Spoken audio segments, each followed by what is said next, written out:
लखनऊ की रैली में भाषण से ज्यादा भीड़ की चर्चा हो रही है। खुद मायावती ने कहा कि आज की भीड़ ने पिछले सारे रिकॉर्ड तोड़ दिए। लोग इसे नोट कर रहे हैं कि 13 साल से सत्ता से बाहर रहने के बाद भी बसपा इतनी बड़ी और व्यवस्थित रैली कर सकती है। उत्तर प्रदेश के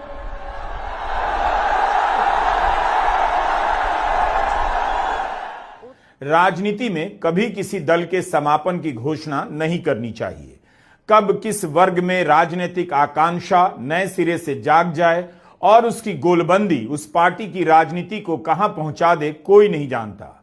मायावती ने इस बात का भी जिक्र किया कि यहां जो लोग आए हैं उन्हें मजदूरी देकर या भाड़े पर नहीं लाया गया है, अपने खून पसीने की कमाई देकर खुद से आए हैं।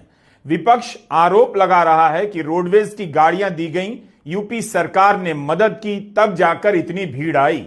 हो सकता है कि विपक्ष की बात सही हो, लेकिन अगर ऐसा ही है तो योगी सरकार के सपोर्ट से क्या प्रधानमंत्री मोदी लखनऊ में इतनी बड़ी रैली कर सकते हैं?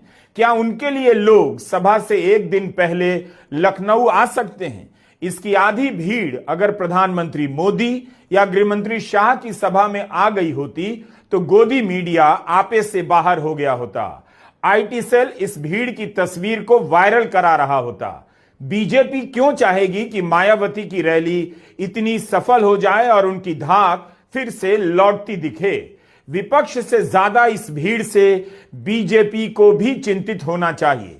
भले विपक्ष आरोप लगा रहा हो कि मायावती ने खुलकर बीजेपी का नाम नहीं लिया या हमला नहीं बोला, लेकिन इस भीड़ से बीजेपी को भी लगेगा अगर बसपा का जनाधार लौटा तो नुकसान उसका भी हो सकता है। वैसे यह भीड़ इस बात का प्रमाण तो है कि मायावती का आधार अभी भी गायब नहीं हुआ है। भले ही मायावती सड़क पर उतरकर पदयात्राएं नहीं करती हैं, लेकिन उनका वोटर पैदल चलकर लखनऊ तक उन्हें सुनने आ सकता है। इसलिए जानकार हैरान लगते हैं कि इतने साल तक सत्ता से बाहर रहने के बाद मायावती की रैली इतनी बड़ी कैसे हो गई।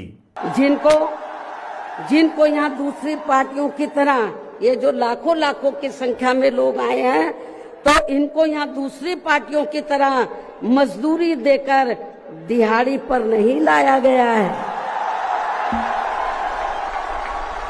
बल्कि ये लोग